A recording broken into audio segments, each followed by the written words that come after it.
What's going on, bros? My name is that's better. To this day, one of my favorite videos on YouTube is PewDiePie's Zero Death Elden Ring completion. Something about that video has kept me coming back to watch all 53 minutes and 46 seconds over and over again. In his video, PewDiePie uses a build with the moonveil katana. This weapon is great for normal playthroughs, but isn't typically seen in no-hit runs where iron balls and serpent hunters reign supreme, so I decided to give his build a try in the Big 26. Felix is flexible in his build throughout his run, so I decided that the main rules of this run were to use the moonveil katana, keep the Land of Reed's armor, and don't do anything too jank since it was intended to be a zero death run. He also banned spirits, so I'm doing that as well. Finally, I decided that I would be tackling the DLC to see how the moonveil held up in the Land of Shadow. I picked the greatest name of all time, and time to get my way to Melna. We get our horse, take the trap chest into Sully Chris Tunnel, which is just straight up the fastest way to get into Caelid. I'll mention here that I'm grabbing somber smithing stones along the route, but I'll only talk about them explicitly if they're important. I grab Rock Sling and the Meteorite Staff, which I will use to kill the first boss in the run, and then make my way into Gale Tunnel where I get the Grace before the Magma Worm. I slam out Alexander for his Talisman, which increases Ash of War damage. I take the Waygate into Dragon Barrow and kill the Knight's Cavalry boss here. The method that Pewds uses where you run up the hills and patched out, so I used a slightly sketchier method instead. I use the runes from the boss to get my stats to what I need for the moonveil. From here on out, I focus mostly on Vigor since I want to be at 60 before heading into the DLC. I take out Grail using the bleed on my katana for a huge chunk of runes early in the game. It's slow, but I need the Dragon Hearts. I buy the Raw Breath from the Cathedral Dragon Communion, and warp back to the Gale Tunnel to face the Magma Worm. The nice thing about the Meteorite Staff is that it can't be upgraded and by default already does tunnel damage. Combining that with the poise damage from Rock Sling, the Magma Worm fight is made much easier than if I were fighting with a katana at such a low level. A neat thing that I found was that casting Rock Sling would actually do more damage than taking the riposte. The Lava Charge attack was my downfall multiple times, but in the end I defeated the boss and picked up the moonveil, the reason I'm actually coming here in the first place. I head into Liurnia to grab the Academy Key, even though I won't be doing Renal as one of my Great Rune bosses. The merchant sells St. Trina's arrows, which will be extremely useful for Godsian Duo. I go back to Caelid to grab the right Dex Half and Radagon's Sword Seal, as well as the Somber 8 and 9 by the Divine Tower, making sure to grab the Grace since I'll be coming back here. I pick up the Axe Talisman and the left Dex Half before completing Raya's quest since I take her hand to Volcano Manor. Instead of doing parkour here to get the Somber 7 early, I have to fight Godskin Noble since the jump was patched out. I upgrade my weapon to +6 and walk into the boss arena. The bug used in PewDiePie's video was also patched out, but Zion Williamson doesn't pose too much of a threat, and with enough practice we'd go down easily. With a fully upgraded weapon, I decided the best course of action for me would be kill Market for the Talisman Pouch, since I had been forgetting to level up Faith and needed to wield the 2 Fingers Heirloom for the Raw Breath. At this point, you're probably thinking that since I had progression towards 2 Great Runes, I'd be taking down Godric and Rykard like PewDiePie. However, I think that there's better options for my run in particular. Firstly, the Stunlock that Pewds used in the video isn't in the game anymore, so Rykard at this point would be pretty scary. This is actually a reason why lots of no-hit runs use the Serpent Hunter, as Rykard is a Great Rune boss, and leveling the Serpent Hunter to max before the fight trivializes it. I didn't do Godric since running through the Stormveil without Assassin's Gambit can be rather sketch, and the running section I replaced it with is a lot better, even though this boss is harder. I decided to go for Radahn, which if you're a fan of this channel, you'll be yelling at me for. I had a couple tricks up my sleeve though. First of all, was a +9 weapon which helps in any situation. Secondly, was Raw Breath, which Radahn is super weak to. You can face tank his intro to get a full cast off, which is more than worth it. Similarly, in Phase 2, if you dodge the intro right, you can get a proc off and just run away for the most part. Since I didn't defeat Godric, I had to choose something else for my Great Rune, and my choice would be Radahn's until I beat Morgott. A percent boost to HP, stamina, and FP is really good, especially when you want to survive at all costs. Since I had acquired a Great Rune, I could do Vare's quest. That's right, I'm doing Mohg. Is it slightly jank? Yes, but I find that Mohg is one of the most consistent bosses in the game, so in addition to giving a lot of runes and being required for the DLC, Mohg was the obvious choice. I did kill some bosses on the way to level up a bit though, since Mohg is still high level. I also went and killed Patches for his 3 gold feet. Vare's quest has one sketch part, and that's the invasion you have to do. I got on the first try though, so I figured it'd be fine, especially when the Unsheath R1 is great against NPCs. I got the Maiden's Blood and used the Pureblood Knight's Medal to enter Mohgwyn. Fun times in Mohgwyn today, Mohgwyn. Come on down to Mohgwyn Town, everyone. Come and look at our mausoleum. See a river that's made of random blood. Who knows, you might even see this guy. You should come on up to this here cliff.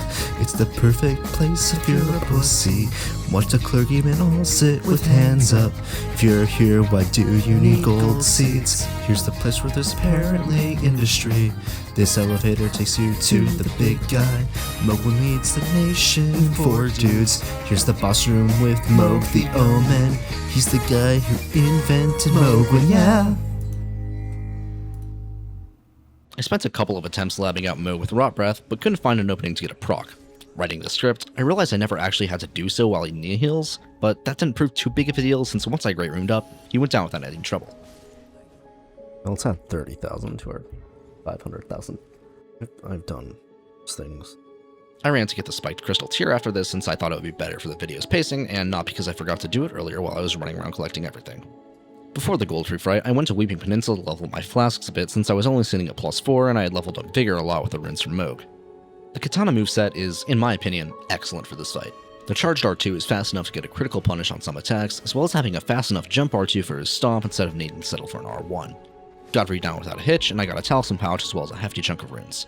I made sure to kill the Black Knife Assassin between Goldfree and Morgott. I find that running away from it is often more sketch than killing it, since it runs after you and can often lead to the grace being momentarily unavailable. This isn't a boss Black Knife Assassin, so it doesn't have a ton of health, and also has a give up animation in which it is vulnerable. PewDiePie used a glitch here involving Market Shackle, which has since been patched out of the game. He uses it outside the arena and it bugs out Morgott's AI, allowing him to use the moonveil projectile to kill him. Current patch had other plans though. I typically find Morgott to be easier than Market, mostly because of the lack of the 3-hit combo move which frame traps you. The bleed attacks in phase 2 are also nice because of the huge openings that they can give. I was able to get a rod off in Morgott's second phase, but honestly with the damage that Transient Moonlight was doing to him, I don't think that was the best use of my FP. I wanted to switch to Morgott's Great Rune for the huge buff to HP, so I went into the bridge to the Divine Tower which had the Fell Twins, a duo boss with 2 Omen enemies. They aren't hard to deal with since they stagger super easily and don't have a ton of HP. I took them down with ease, activated both Morgott and Mode's Great Runes, and made my way into Mountaintops. Here I'd totally pick up the Frost Grease recipe, but the Moonveil doesn't let you apply any grease, which is a huge weakness to this weapon in my opinion. I approached the Fire Giant much more aggressively than Pewds. Well, yes, his massive health pool makes Rod a great strategy if you can manage to proc it. The other part of the method Pewds used, running away from him, isn't at all. His stomach fire is essentially impossible to dodge if you're far away because of how physics works. Fields guided this attack multiple times because of him running away and the Fire Giant pulling it out. Before Godskin Duo, I grabbed the Sleep Pot recipe as well as the short bow, whose Barrage Ash of War I would use to fire the Saint Trina arrows in this fight. After sleeping both, I went with Skinny first since he had less health, and from there I was able to keep it a 1v1 the entire time. The bird run has 2 options, either to do the jump to skip it, or actually do the run. I decided that I would be doing the run since I needed a Somber 10. I used the Mighty Shot Ash of War from the Samurai's starting bow to get the dragon to flee, and used a tactical Sleep Pot on this Bofa. Malekith is one of my favorite bosses in this game, but lots of my usual openings just weren't there with the Moonveil. Particularly his Pocket Sand attack I can usually get a rolling R1, but it doesn't reach with this katana. Unfortunately, Malekith would lead to my first death of this run post-Moog. Light Roll is definitely the play for this boss, but I hadn't leveled up stamina enough for me to wear the Land of Reed's armor and have Light Roll at the same time. One advantage of doing a Deathless attempt is that you always have a Gideon monologue, and I was able to use the Ash of War's R1 to slaughter this guy.